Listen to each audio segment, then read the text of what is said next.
हाँ जी बच्चों, आज अपन स्टार्ट कर रहे हैं स्ट्रक्चरल ऑर्गेनाइजेशन इन एनिमल्स। ठीक, या फिर हम इसी को बोलेंगे एनिमल टिश्यू।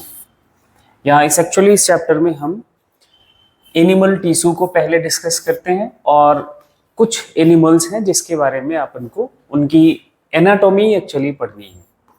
क्या हमें समझना है? एनाटॉमी समझना है। एनाटॉमी बोले तो इंटरनल स्ट्रक्चर, इंटरनल ऑर्गेनाइजेशन उनका क्या है ना, वो हमें यहाँ पे इस चैप्टर में पढ़ना है। जैसे एक एनिमल है फ्रॉग, है ना, और दूसरा एनिमल है आपका कॉकरोच। ठीक, तो इन दोनों एनिमल्स को हमें यहाँ पे डिस्कस करना होगा। लास्ट में हम डिस्कस करेंगे, लेकिन स्टार्टिंग में हमें क्या करना है, ह्यूमन का हमें एक्चुअली सारे डिफरेंट टाइप्स के टिश्यूज को समझना है। कितने टाइप के टिश्यूज हैं, क्या कहाँ पे है, कौन सा टिश्यू, इन सबको इस चैप्टर में डिस्कस करना है।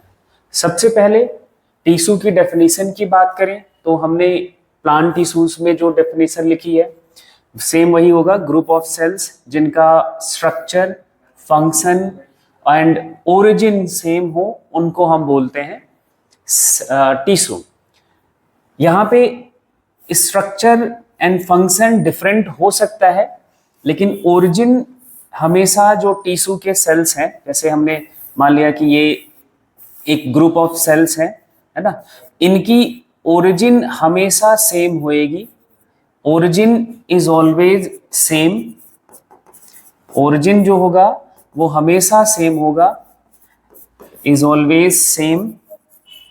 हाँ, उनका स्ट्रक्चर और क्या फंक्शन डिफरेंट हो सकता है। मोस्ट ऑफ द केसेस में स्ट्रक्चर एंड फंक्शन भी टिश्यूज के सेल्स का सेम ही होता है, बट इट कैन बी या इट मे बी डिफर, है ना, वो अपन हम आगे देखेंगे।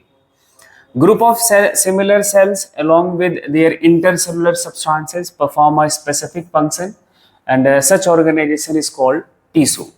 एक group of similar cell and उसके आसपास जो सब्सटेंसेस हैं, इंटरसेलुलर सब्सटेंसेस, जो कुछ अगर इंटरसेलुलर सब्सटेंसेस हैं, उनके साथ ये एक स्पेसिफिक फंक्शन को परफॉर्म करेगा, है ना, एक स्पेसिफिक रोल प्ले करेगा। इसको हम एक टिश्यू बोल देंगे। एक क्या है? टिश्यू बोल देंगे। ठीक है, तो टिश्यू का दो डेफिनेशन आपने देख लिया। कुछ टिश्यूज देखो यहाँ पे, अपना नेक्स्ट पॉइंट जो है ये बहुत इंपॉर्टेंट है। बट इन टिश्यू सेल में be dissimilar in structure and function, ये हमने पहले ही बात करी। ये डिसिमिलर हो सकते हैं किस केस में?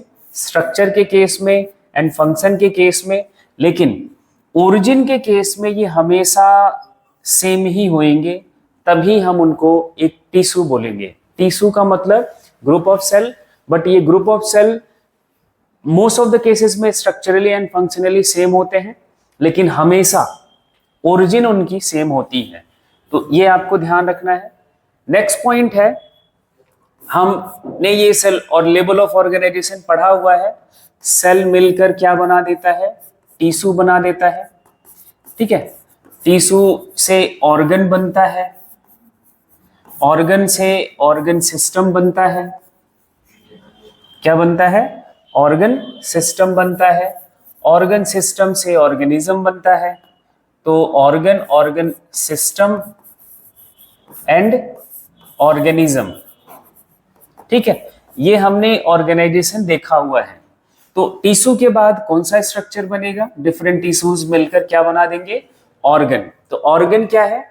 Tissues are organized in a specific proportion and pattern to form a organ. कई टिश्यूज एक स्पेसिफिक प्रोपोर्शन में एंड एक स्पेसिफिक पैटर्न में अरेंज होते हैं और वो एक ऑर्गन बनाते हैं। जैसे आपने ब्लड वेसल पढ़ा हुआ है ना, ब्लड वेसल में सबसे बाहर एपिथीलियम होती है, फिर मायोथीलियम होती है, फिर एंडोथीलियम होती है ना। एपिथीलियम की बात करें तो ये स्क्वेमस एपिथीलियम, एपिथीलियल टिश्यू से बना होता है। ये एक एपिथीलियल टिश्यू है, अभी हम आगे देखेंगे। एपिथीलियल टिश्यू से बना हुआ है। ठीक है। ये जो बीच वाली लेयर है जिसे मायोथीलियम बोलते हैं, ये मस्कुलर टिश्यू से बना हुआ होता है, मस्कुलर टिश्यू से बना हुआ होता है। ऐसे एंडोथीलियम की बात करें तो ये भी एक एपिथीलियम ही है, एपिथीलियल टिश्यू होता है, ठीक है। तो ये दो तरह के टिश्यूज एक स्पेसिफिक पैटर्न है, पहले एपिथीलियम फिर मायोथीलियम फिर एपिथीलियम, एक स्पेसिफिक पैटर्न में अरेंज है और एक ऑर्गन बनाते हैं। ये हमारा क्या ऑर्गन हो गया, ये हो गया ब्लड वेसल्स। ब्लड वेसल्स इस तरह के टिश्यूज का अरेंजमेंट है, ठीक है। उसके बाद ऑर्गन सिस्टम आता है। नेक्स्ट लेवल ऑफ ऑर्गेनाइजेशन में क्या स्ट्रक्चर आता है, ऑर्गन सिस्टम।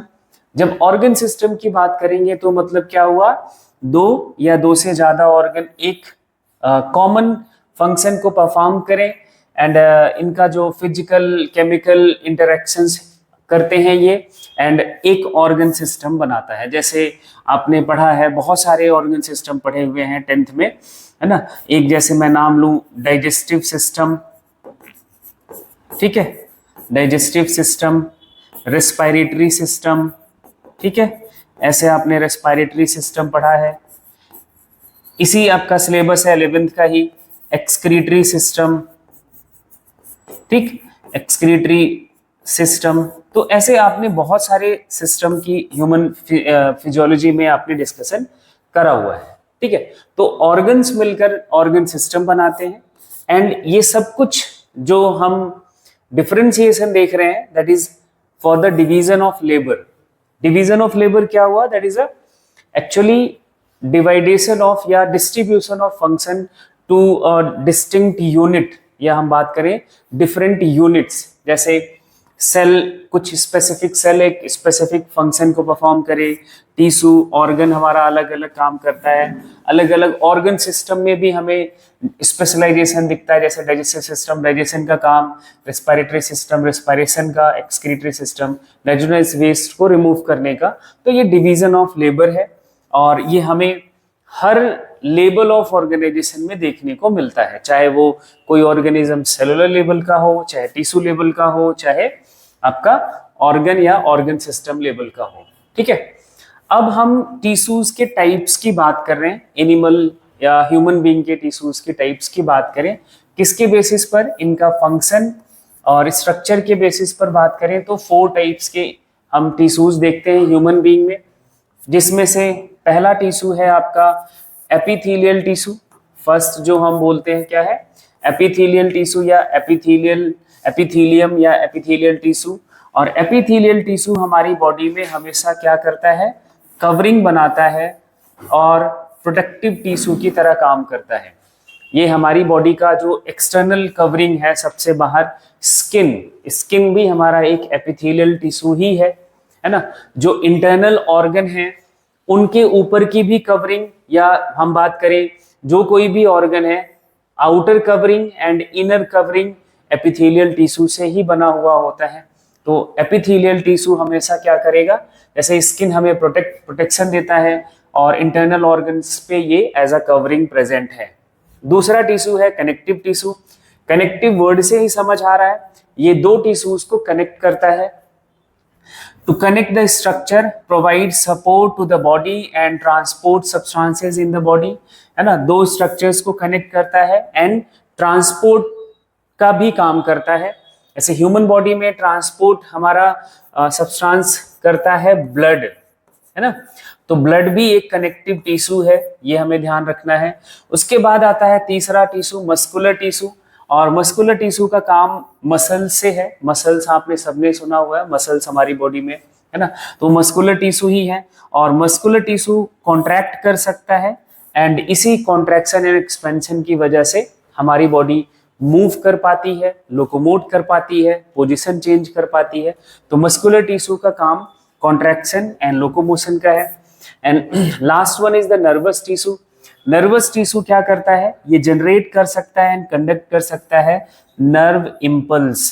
क्या कर सकता है, नर्व इंपल्स को जनरेट एंड कंडक्ट कर सकता है and actually that is the signal. Nerve impulse को ही हम क्या बोल देते हैं, सिग्नल। जो हमारा जो कुछ भी हम सेंस कर पा रहे हैं देख के, है ना, अपने eyes as a sensory organ, सुन रहे हैं अभी कानों की मदद से जो कुछ भी हमें सिग्नल हम सेंस कर पा रहे हैं, वो ब्रेन तक जो सिग्नल जा रहा है, कान से ब्रेन तक ये हमारी आवाज जा रही है, जो मेरी आवाज जा रही है, आपके ब्रेन जो उसको रिकॉग्नाइज कर रहा है, वो जो जिस फॉर्म में जा रही है उसको हम बोलते हैं सिग्नल। और ये सिग्नल का नेचर कैसा होता है, that is electrochemical in nature. ये कैसा नेचर का होता है, इलेक्ट्रोकेमिकल इन नेचर है। कैसा है, इलेक्ट्रोकेमिकल इन नेचर, मतलब है तो इलेक्ट्रिक चार्ज के फॉर्म में ही, पोटेंशियल डिफरेंस के फॉर्म में ही, बट वो आयंस के कंसेंट्रेशन में डिफरेंस की वजह से ये पोटेंशियल जनरेट होता है एंड वो कंडक्ट होता है। इसलिए हम इसको क्या बोल रहे हैं, ये इंपल्स जनरेट करता है और कंडक्ट भी कर सकता है। नर्वस टिश्यू, जो हमारा नर्वस सिस्टम है, वो इसी नर्वस टिश्यू से ही बना हुआ है। ठीक है, तो ये 4 डिफरेंट टाइप्स के टिश्यूज है जिसे आपको ये डिस्कस करना है। ठीक है, कुछ आपको हिस्टोरिकल बैकग्राउंड के बारे में बातें पहले देखनी है, जिसमें से पहला वर्ड है एपिथेलियम, जिसे दिया था रोइस ने। वर्ड एनिमल टिश्यू दिया था वीकैट ने, एंड प्लांट टिश्यू टर्म दिया था एन ग्रीव, है ना, या ग्रीव वर्ड लिखते हैं। स्टडी ऑफ टिश्यू को हम हिस्टोलॉजी बोलेंगे। ऐसे ही आपने स्टडी ऑफ सेल को क्या बोला था, स्टडी ऑफ सेल को हम बोल देते हैं साइटोलॉजी। ठीक है, स्टडी ऑफ टिश्यू को क्या बोलोगे आप, हिस्टोलॉजी। हिस्टोलॉजी टर्म दिया था मेयर ने। ठीक है, ये ध्यान रखना है। एंड फादर ऑफ हिस्टोलॉजी वीकैट को ही बोलते हैं। डिटेल स्टडी जब करी जाए टिश्यू को, उसको एक और टर्म देते हैं, that is the microscopic anatomy. इसको हम क्या बोल सकते हैं, माइक्रोस्कोपिक एनाटॉमी। एनाटॉमी का मतलब आपको पता है ना, इंटरनल स्ट्रक्चर का स्टडी करना, बट वो माइक्रोस्कोपिक लेवल पे जब किया जाए, मतलब वो सेलुलर लेवल पे जब किया जाए, है ना, सेलुलर लेवल पे जब किसी हम टिश्यू का स्टडी करें, तो वो क्या हो जाएगा, माइक्रोस्कोपिक एनाटॉमी कहा जाएगा। And founder of microscopic anatomy जो है, वो हम किनको बोलते हैं, मार्सेलो मल्पिघी को ये नाम, ये क्रेडिट दिया जाता है। तो ये थोड़ा सा ध्यान रखना है, ये नाम ध्यान रखना है। कुछ आपके हिस्टोरिकल बैकग्राउंड सा है। अब उसमें हम सबसे पहला जो टिश्यू है उसके बारे में डिस्कस करेंगे। जिसमें पहला टिश्यू जो आपको पढ़ना है, that is the epithelial tissue या फिर एपिथेलियम। ये एपिथेलियल टिश्यू या एपिथेलियम की जब हम बात करते हैं, ये 2 वर्ड से बना हुआ है, जिसमें से पहला वर्ड है एपी। एपी का मतलब होता है अपॉन, थीलिया का मतलब होता है ग्रोथ। ठीक, इसका मतलब क्या हुआ, ऐसा टिश्यू जो किसी दूसरे टिश्यू के ऊपर ग्रो करे, the tissue which grow and upon another tissue, that is called epithelial tissue. और एपिथेलियल टिश्यू हमेशा आपके कनेक्टिव टिश्यू के ऊपर ग्रो करता है। ये हम आगे देखेंगे जब इसका स्ट्रक्चर पढ़ेंगे। और जब हमारा एम्ब्रियोनिक डेवलपमेंट हो रहा होता है, दैट मीन्स जब हम जाइगोट से एम्ब्रियो के फॉर्म में कन्वर्ट हो रहे होते हैं, एम्ब्रियो के जो अलग अलग स्टेजेस आते हैं, जैसे है ना, मोरूला स्टेज आ जाता है, फिर उसके बाद ब्लास्टुला आ जाता है ना, फिर उसके बाद गैस्ट्रुला आता है, सो ऑन, ऐसे कई स्टेजेस आते हैं। इन स्टेजेस में हम जब बात करते हैं, जहाँ पे सबसे इंपॉर्टेंट स्टेज आपका गैस्ट्रुला होता है, जिसमें डिफरेंशिएशन की बात शुरू होती है, एम्ब्रियोनिक लेयर्स बन जाते हैं। तो सबसे पहला जो लेयर बनता है, जो सबसे पहला टिश्यू बनता है, वो एपिथेलियम ही ओरिजिनेट होता है, वो ध्यान रखना है। एंड पावर ऑफ रीजनरेशन इस टिश्यू में प्रेजेंट है। हर एनिमल का जो एपिथेलियल टिश्यू है, it has the power of regeneration. Even आपके एपिथेलियल टिश्यू में भी पावर ऑफ रीजनरेशन है। जैसे आपको कभी स्किन कट लग जाता है ना, स्किन कट लग जाता है तो हीलिंग प्रॉपर्टी होती है, हमारा स्किन फिर से अपने आप को हील कर पाता है due to the epithelial tissue has the power of regeneration. ये लेवल ऑफ जो रीजनरेशन का पावर है वो अलग अलग हो सकता है ना। And while power of regeneration is absent or least found in nervous tissue, अपनी बॉडी में बात करें तो हमारे बॉडी में जो नर्वस टिश्यू है इसमें रीजनरेशन पावर बहुत कम होती है या इवन हम कहें नहीं पाई जाती है। इसलिए नर्वस टिश्यू जब डैमेज होता है वो हील करना बहुत मुश्किल है ना, इम्पॉसिबल जैसा ही है। This tissue faces either body fluid और आउटसाइड इन्वायरमेंट, दस प्रोवाइड अ कवरिंग या लाइनिंग। देखो एपिथेलियल टिश्यू आपका या तो बॉडी की कवरिंग इनर सरफेस को फेस करता है या फिर इन्वायरमेंट को फेस करता है। जैसे हम ह्यूमन बॉडी की बात करें तो आपका जो आउटर सरफेस है जिसे हम बोलते हैं skin, that is also epithelial tissue. अब एपिथेलियल टिश्यू किसको ये फेस कर रहा है, ये इन्वायरमेंट को फेस कर रहा है ना। और जो बॉडी कैविटी है जिसमें हमारे सारे ऑर्गन्स हैं, है ना, इधर भी एपिथेलियल टिश्यू है तो ये इंटरनल इन्वायरमेंट को भी फेस करता है। तो हमेशा ये बॉडी की कवरिंग बनाता है, चाहे वो बाहर की कवरिंग हो या फिर अंदर के सरफेस की कवरिंग हो, तो ये इनर कवरिंग या लाइनिंग बनाता है। Word epithelium compose of two words वो हमने पहले ही डिस्कस कर लिया, एपी एंड थीलिया, है ना। It always rest upon underlying connective tissue, ये हमेशा कनेक्टिव टिश्यू के ऊपर ही होता है। Epithelium is only tissue in which cells are always arranged in uniform layer, that is the most important line. ये बहुत बार सवाल स्टेटमेंट बनता है। यही एक ऐसा टिश्यू है जिनके सेल्स एक यूनिफॉर्मली अरेंज्ड होते हैं, है ना। ऐसा कोई रैंडम डिस्ट्रीब्यूशन नहीं है, यूनिफॉर्मिटी होती है इनके सेल्स में, ये ध्यान रखना है। रैंडम अरेंजमेंट नहीं होता, यूनिफॉर्म अरेंजमेंट होता है, ये ध्यान रखना है। एपिथेलियल जो सेल्स हैं ये कॉम्पैक्टली पैक्ड हैं। इंटरसेलुलर मैट्रिक्स, ये बहुत ध्यान से समझना। इंटरसेलुलर स्पेस मतलब जो दो सेल्स हैं उनके सेल्स के बीच का स्पेस गैप अगर है तो मैट्रिक्स प्रेजेंट होगा, अगर वो सेल का स्पेस गैप नहीं है, इंटरसेलुलर स्पेस, तो मैट्रिक्स इंटरसेलुलर मैट्रिक्स भी नहीं होता है। मोस्ट ऑफ द केसेस में इंटरसेलुलर मैट्रिक्स आपको नहीं देखने को मिलेगा।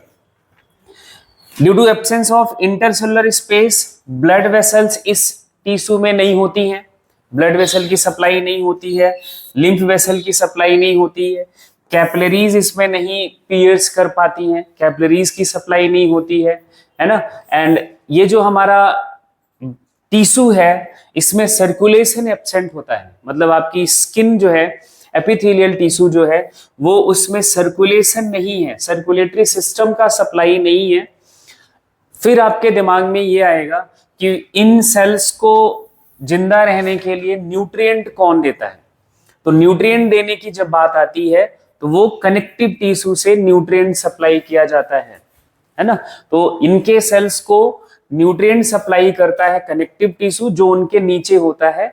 और कभी भी एपिथेलियल टिश्यू में blood vessel, lymph vessel, capillaries की सप्लाई नहीं होती। इसलिए कई बार आपने देखा होगा कि हाथ पे कट लग जाता है लेकिन ब्लड नहीं आता है, स्किन रप्चर कर जाता है लेकिन ब्लड नहीं आता है। तो वो सिर्फ एपिथेलियल टिश्यू जब रप्चर हुआ है तो ब्लड नहीं आएगा। जब तक एपिथेलियल टिश्यू के नीचे के जो सेल्स या टिश्यूज हैं, बोले तो कनेक्टिव टिश्यू नहीं रप्चर होता, तब तक ब्लड नहीं आता है। ठीक है, अब ध्यान से जो बात नेक्स्ट है वो ध्यान से समझो। एपिथेलियल टिश्यू हमेशा किसके ऊपर है, कनेक्टिव टिश्यू के ऊपर है। ये हमने मान लिया कनेक्टिव टिश्यू है और कनेक्टिव टिश्यू है। कनेक्टिव टिश्यू और एपिथेलियल टिश्यू के बीच में एक मटेरियलिस्टिक लेयर प्रेजेंट होती है, एक मटेरियल से बनी हुई बीच में एक लेयर प्रेजेंट होती है जिसे बोला जाता है बेसमेंट मेम्ब्रेन, जिसे हम क्या बोलते हैं, बेसमेंट मेम्ब्रेन। Basement membrane. ठीक है, तो ये आप इस पिक्चर में भी देखो, तो ये एपिथेलियल टिश्यू को दिखाया गया है।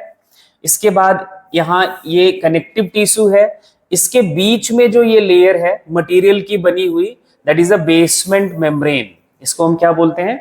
Basement membrane. और बेसमेंट मेम्ब्रेन क्या करती है और कौन सा लेयर, कौन सा टिश्यू बेसमेंट मेम्ब्रेन बनाता है, वो देखना है आपको। नेक्स्ट जो पॉइंट है, बेसमेंट मेम्ब्रेन की बात करनी है। Between epithelium and connective tissue एक थिन नॉन लिविंग और सेलुलर बेसमेंट मेम्ब्रेन प्रेजेंट होती है। देखो, नॉन लिविंग वर्ड हम इसलिए लिख रहे हैं क्योंकि ये स्ट्रक्चर असेलुलर है, मतलब विदाउट सेल है, सेल से नहीं बना हुआ है, ये मटीरियलिस्टिक है। कैसा है? मटीरियलिस्टिक है, ये ध्यान रखना है, मटीरियलिस्टिक लेयर है। एंड ये बहुत ज्यादा परमिएबल लेयर होती है। बेसमेंट मेम्ब्रेन 2 लेयर से बनी होती है, ध्यान रखना है। पहली layer basal lamina and fibrous lamina. Structure में देखो, बेसल लैमिना जस्ट एपिडर्मल जो एपिथेलियल सेल्स हैं उनके नीचे वाली लेयर को बोलते हैं basal lamina, and connective tissue के जस्ट ऊपर जो लेयर होती है उसको बोला जाता है फाइब्रस लैमिना।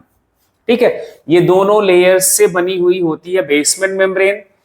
टुवर्ड एपिथेलियम, जो एपिथेलियल टिश्यू है, ये जो आपका एपिथेलियल लेयर है, इसकी तरफ, ये एपिथेलियल टिश्यू की तरफ जो लेयर है बेसमेंट की, वो आपकी क्या है? बेसल लैमिना है ना।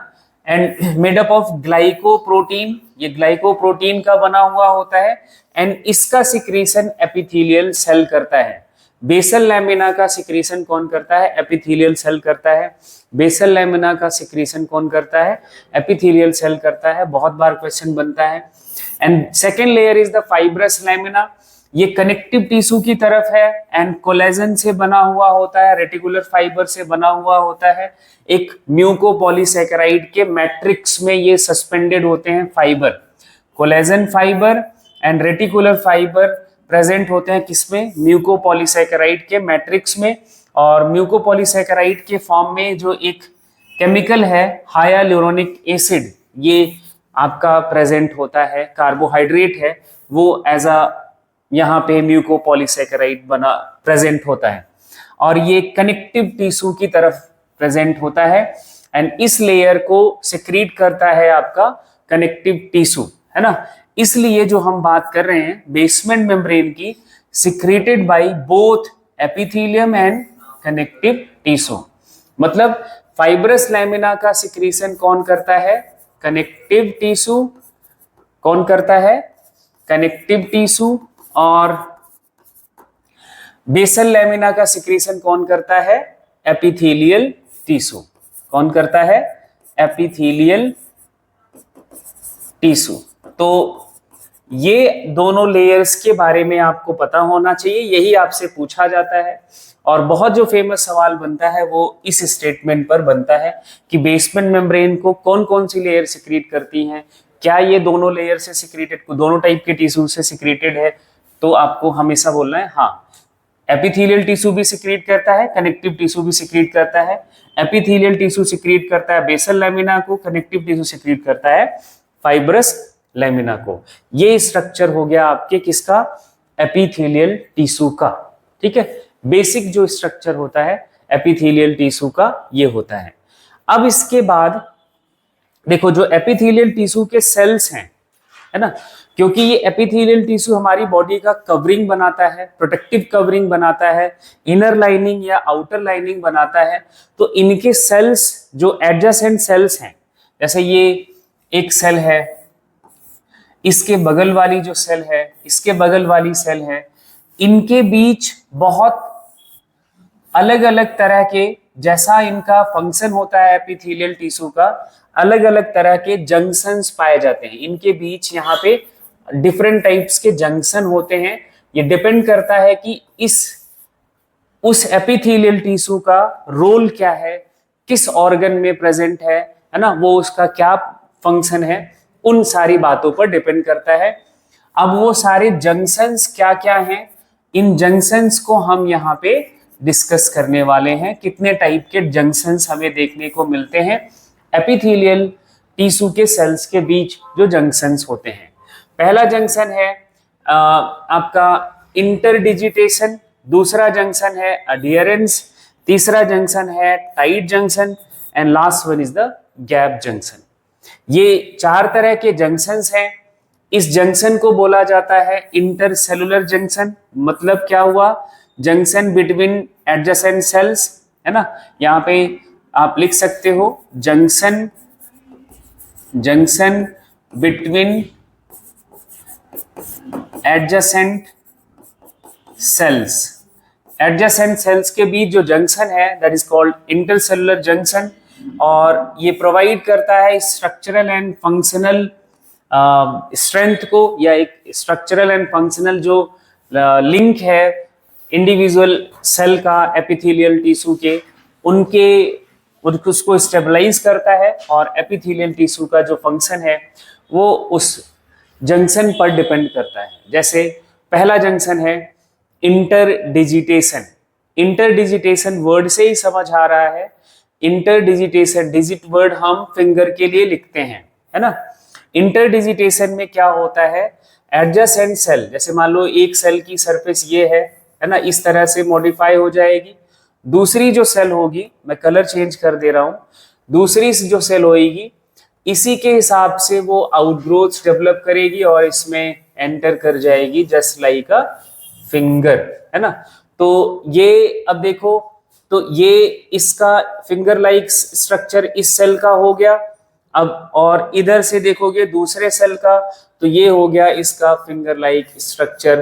तो जैसे अपना ये एक पाम, दोनों पाम का फिंगर्स अटैच करें, जस्ट लाइक इस तरह का स्ट्रक्चर जब बन जाता है तो इसको हम बोलते हैं इंटरडिजिटेशन, है ना, एडजेसेंट सेल्स के बीच। और these structures are mainly found in transitional epithelium। ये बहुत इंपॉर्टेंट एग्जाम्पल है, ये बहुत ध्यान से रखना है। ट्रांजिशनल एपिथेलियम आपको सिर्फ और सिर्फ मिलता है कहाँ पे, यूरिनरी ब्लैडर में। कहाँ मिलता है, यूरिनरी ब्लैडर में। और ट्रांजिशनल एपिथेलियम की जो सबसे इंपॉर्टेंट प्रॉपर्टी है वो है it has great power of stretchability. ये बहुत ज्यादा स्ट्रेच हो सकता है, वो हम जब यूरिनरी ब्लैडर की बात करेंगे तब करेंगे। दूसरा है जो इनका जंक्शन है अडहियरिंग या डेस्मोसोम। इस टाइप के जंक्शन में डिस्क लाइक स्ट्रक्चर्स बने होते हैं, प्रोटीन के प्लेट लाइक स्ट्रक्चर्स होते हैं, और वो दो सेल के सरफेसेस के बीच में आके उनको जोड़ने का काम करते हैं। जैसे ये एक सेल हो गई, ये दूसरी सेल हो गई, है ना। तो इनके दोनों सरफेसेस पे हमें कुछ प्रोटीन के डिस्क जैसे स्ट्रक्चर दोनों अलग अलग सरफेसेस से इसको जोड़ने का काम करते हैं, जंक्शन बनाते हैं नेबरिंग सेल्स के, जिससे दोनों सेल्स आपस में जुड़ी रहें। जैसे आप देखोगे तो आपको डेस्मोसोम यहाँ दिख जाएगा, है ना, जिसे हम डेस्मोसोम के नाम से भी जानते हैं एडहियरिंग को। तो डेस्मोसोम का स्ट्रक्चर यहाँ आपको दिख जाएगा। तो ये वो प्रोटीन है, ये पहले सेल का सेल मेम्ब्रेन है, ये दूसरे सेल का सेल मेम्ब्रेन है, ये दूसरा प्रोटीन है ना। ये दोनों आपस में, दोनों सेल्स के को आपस में जोड़ के रखता है, ठीक है। एंड थर्ड है टाइट जंक्शन। टाइट जंक्शन की जब बात करते हैं तो हाँ, इसका एग्जाम्पल क्या है डेस्मोसोम का, स्ट्रेटिफाइड एपिथेलियम है। स्ट्रेटिफाइड एपिथेलियम की जब बात करेंगे, स्ट्रेटिफाइड एपिथेलियम जब मल्टी लेयर्ड एपिथेलियम होती है तो उसको स्ट्रेटिफाइड एपिथेलियम की बोलते हैं। अभी हम टाइप्स में आएंगे स्ट्रक्चर के बेसिस पर, तो हम बात करेंगे जब एपिथेलियल सेल्स कई लेयर में प्रेजेंट हो, है ना, इनकी जो सेल्स हैं कई मल्टी लेयर्ड हो, तो उसको स्ट्रेटिफाइड एपिथेलियम कहा जाएगा, ठीक है। तो ये स्ट्रेटिफाइड एपिथेलियम के जो सेल्स होते हैं वो इसी डेस्मोसोम से जुड़े हुए होते हैं। टाइट जंक्शन की बात करें, at some places plasma membrane of adjacent cell become fuse to form tight junction, है ना। दो बगल की जो सेल्स हैं उनकी सेल मेम्ब्रेन फ्यूज हो जाती हैं। जैसे यहाँ देखो, ऐसे लग रहा है कि दोनों सेल मेम्ब्रेन फ्यूज हो जाती हैं और ये टाइट जंक्शन बनाती हैं। एंड टाइट जंक्शन का काम क्या होता है, इनसे सब्सटेंसेस क्रॉस नहीं कर सकते, है ना। And to stop the substances from leaking across the tissue, and this structure is mostly found in columnar epithelium। जो हमारी एपिथेलियम की जो सेल्स हैं, जो कॉलमनर सेल्स होती हैं, कॉलम लाइक सेल्स होती हैं, उनके सेल्स के एडजेसेंट सेल्स आपस में इस टाइट जंक्शन से जुड़े हुए होते हैं। एक ये ध्यान रखना है। गैप जंक्शन की बात करें तो वर्ड से ही समझ आ रहा है, tight junction leakage of substances को ब्लॉक करता है। ये गैप जंक्शन वो फैसिलिटेट करेगा कि दो सेल्स के बीच या टिश्यूज के बीच, एपिथेलियल टिश्यूज के बीच मटेरियल एक्सचेंज हो सके, है ना। ये क्या करता है, facilitate the cells to communicate with each other by connecting cytoplasm adjoining the cell for rapid transfer of ion, small molecules and sometime big molecules. ये यहाँ पे डेस्मोसोम्स बन जाते हैं, है ना। और गैप जंक्शन है और इससे मटेरियल एडजेसेंट सेल्स का आपस में एक्सचेंज होता है, ठीक है। तो ये सारी चीजें आपको समझनी है। आपने एपिथेलियल टिश्यू का स्ट्रक्चर आज देखा और ये जंक्शन देख लिए। अब आगे हम लोग कल बात करेंगे इनके सेल मेम्ब्रेन का मॉडिफिकेशन क्या क्या हो सकता है।